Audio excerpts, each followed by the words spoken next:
So, nag-aantay na si Attorney Glenn Chong na ipatawag ng Senado para patunayan yung mga haka-haka and 'di ba kumakalat na issue na may dayaan nung nakaraang elections.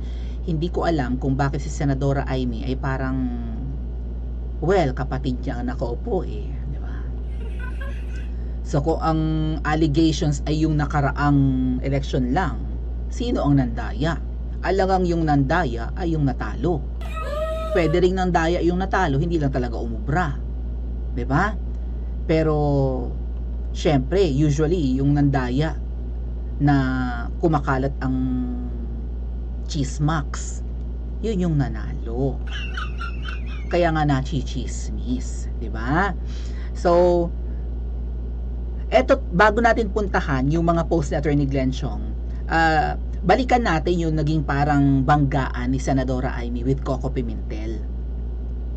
Marami kasi siyang ginisa-gisa niya si Senadora Amy, and take note ha, parang ang dating ni Senadora Amy parang incompetent sa kanyang pinamumunuang committee on electoral reforms nga. Hindi na siya nag-succeed nung 'di ba? Kinakabahan tayo nung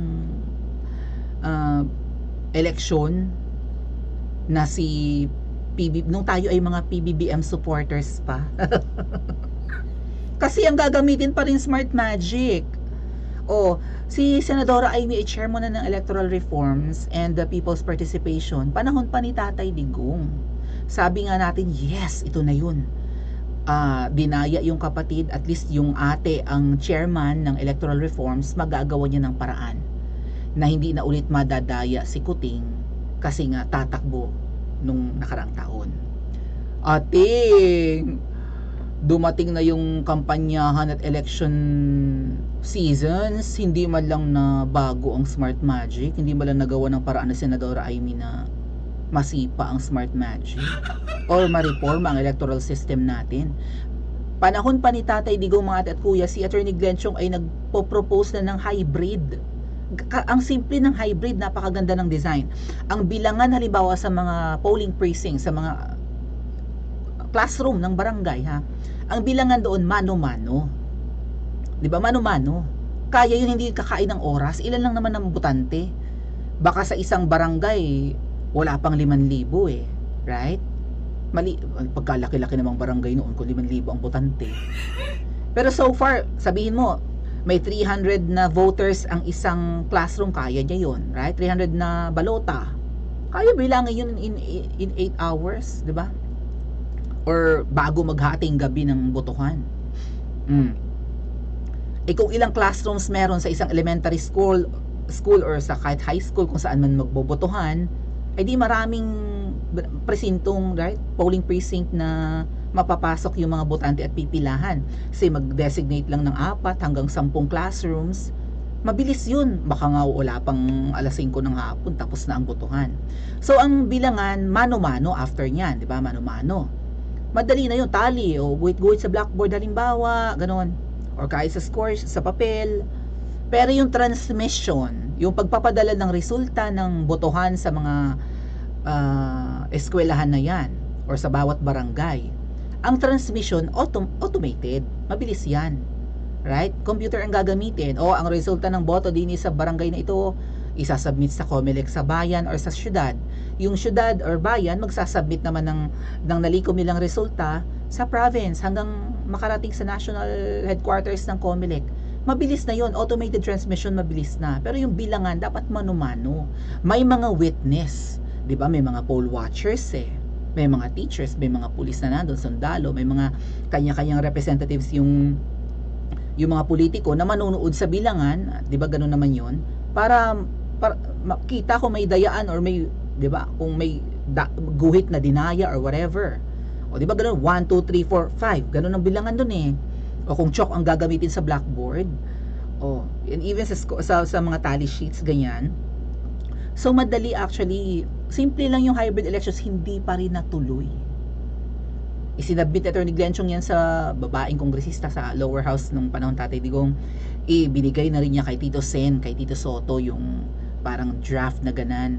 Tuwan-tuwa nga si Tito Sen noon na maganda daw yung pinopropose natin. Hindi pa rin natuloy. kakilala naman ni Senadora Amy sa Attorney Glenn Chong, wala ring nangyari. Hindi natuloy ang hybrid. Parang tinanggap na nga lang ni Attorney Glenn Chong na okay, hindi na natin maalis ang Smart Magic, let's do hybrid. Maiba lang, abay lahat automated eh. 'Di ba? Pagpasok mo ng balota, yung VCM ang magbibilang ng boto mo. Ay, malay natin kung paano niya binilang 'yun or nung makina na 'yun. At kung ano yung score or anong numbers ang tinransmit ng makina, 'di ba? So wala tayo, bulag tayong lahat. Walang nangyari. Ngayon, ayan na naman, may hiling-hiling na naman sa Senado for electoral reforms. Ano, may mangyayari kaya? Senadora Amy? Huwag sanang mawala yung gahibla na lang na tiwala ng taong bayan. Ikaw na lang so far ang pinagkakatiwala ang Marcos, Senadora Amy. Kapatid mo si Irene, wala naman sa politics. Si Madam Imelda, nag-uulyan na 94 na eh. Baka magna 95 na nga yan. Ikaw na lang ang nag-iisang pinagkakatiwala ang Marcos. Huwag mong hayaang mapigtal pa yung napakanipis na pisi ng pasensya at tiwala ng taong bayan sa iyo. Lalo pat si PRRD ay gustong nagbabalak tumakbong senador, if not after 2025 baka tumakbo rin ang vice president. Saan ka lulugar? Baka mag-mayor ka na lang ng Maynila, Senador Amy. So eto, may ano dito, may article ng Bangayan ni Coco Pimentel na parang may pagkadilaw yan siya. Pero this time parang parang tama yung mga ginagawa niya. Kine-question kasi niya yung mga kaalaman ni Senadora Amy, chairman baga naman ng electoral reform. Pimentel later asked COMELEC if it has information that the Smartmatic owner visited the Philippines in 2022, to which the agency replied in the negative. Hindi alam ng COMELEC na pumunta yung may-ari ng Smartmatic sa Pilipinas. Do you know the name of the owner of the Smartmatic? Pimentel then asked. Tinanong din to kay Senadora Amy. The question was met with silence from the COMELEC side, prompting Pimentel to remark, pati iyon hindi nila alam. Hindi alam kung sinong may-ari. As Attorney Glenn Chong, kilala yung may-ari. Ito pala mga ate at kuya ha.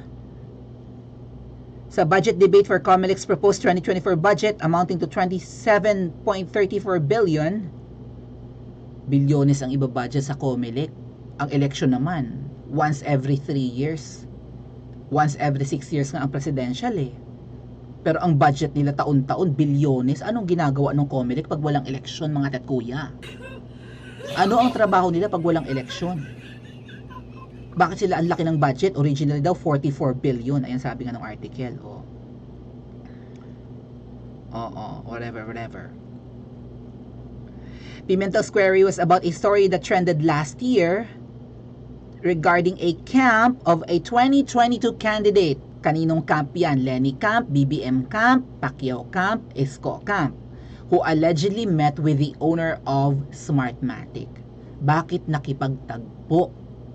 Kanino natin narinig ang chika kung sino ang may kinatagpo? Kay Attorney Glenn Chong. Sino ang tinutukoy niya? Ang First Lady.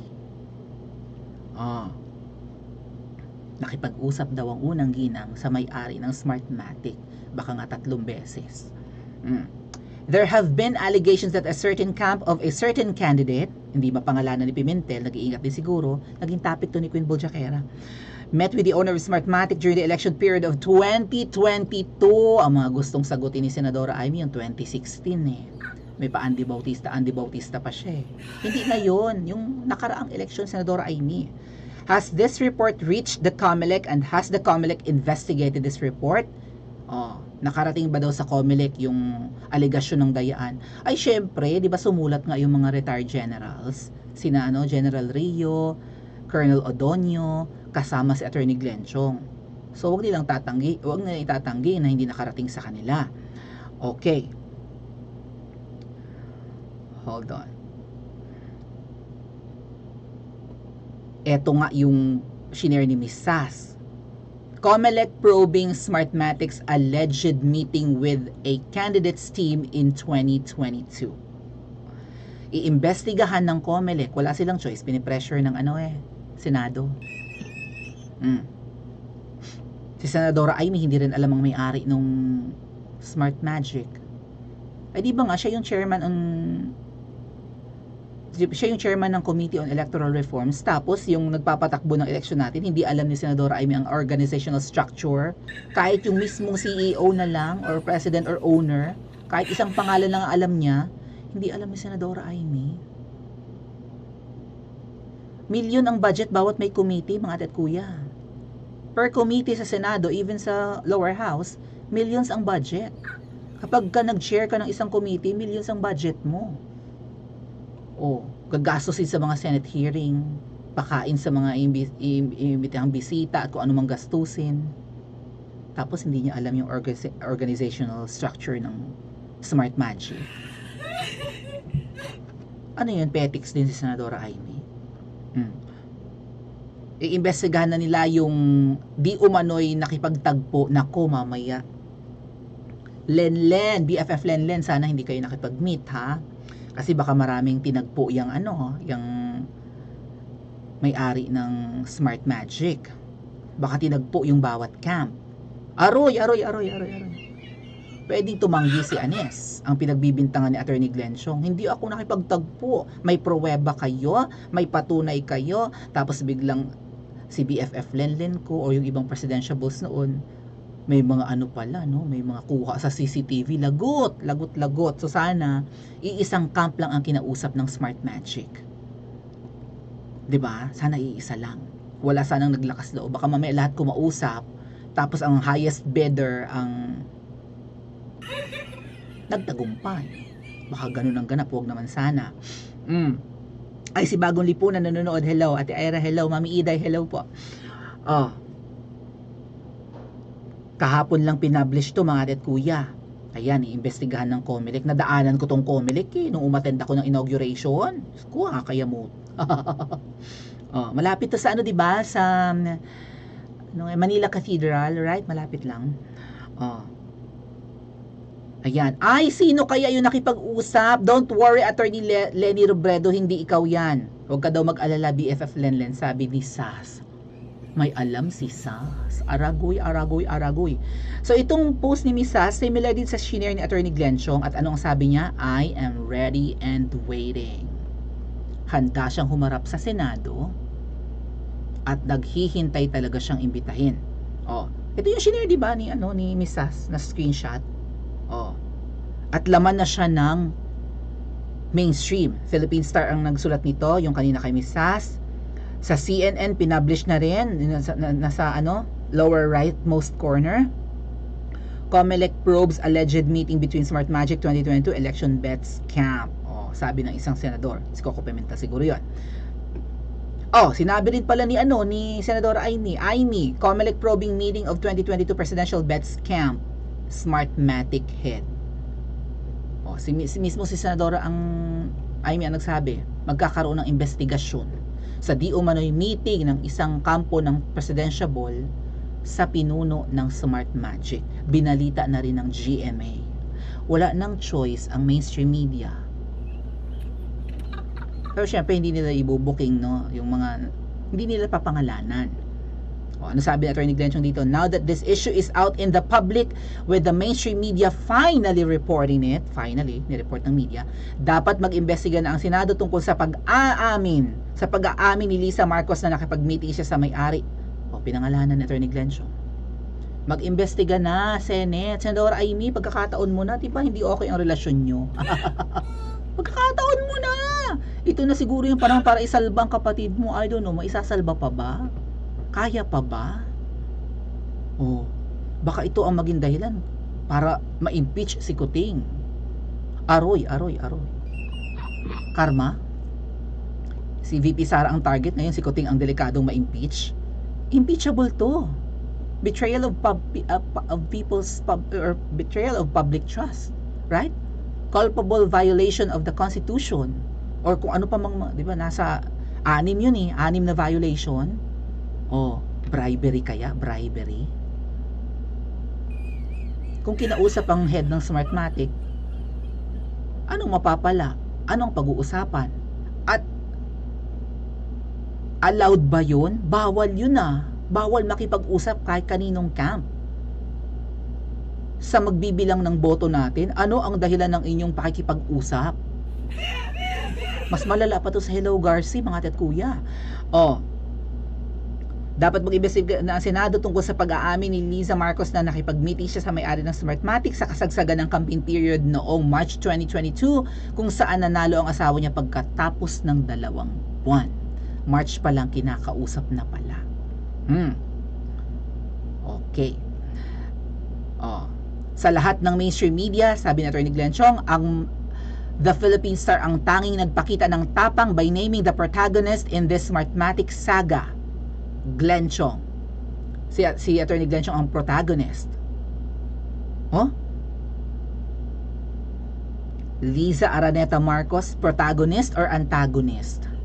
Pag sabi mo kasi protagonist, bida yun, bida sa storya, bida sa pelikula, ganon, bida sa nobela, protagonist. Antagonist, kontrabida. Roger Piñate. Sino si Roger Piñate? Siya yung may-ari ng Smartmatic. Sa lahat daw ng media, ito lang Philippine Star ang nag-publish ng pangalan ni Atty. Glenn Chong, yung iba ayaw siyang pangalanan. Kahit nung panahon na pinatay yung aide niya na si Richard Red Santillan, hindi pinapangalanan ng media si Atty. Glenn Chong. Ganyan maglaro ang media ng Pilipinas. Diba? A certain lawyer and a certain aide of a lawyer was killed in an ambush, kuning-kuning, ganun lang ang balita noon kay Atty. Glenn Chong. Hindi siya pinapangalanan. Ayaw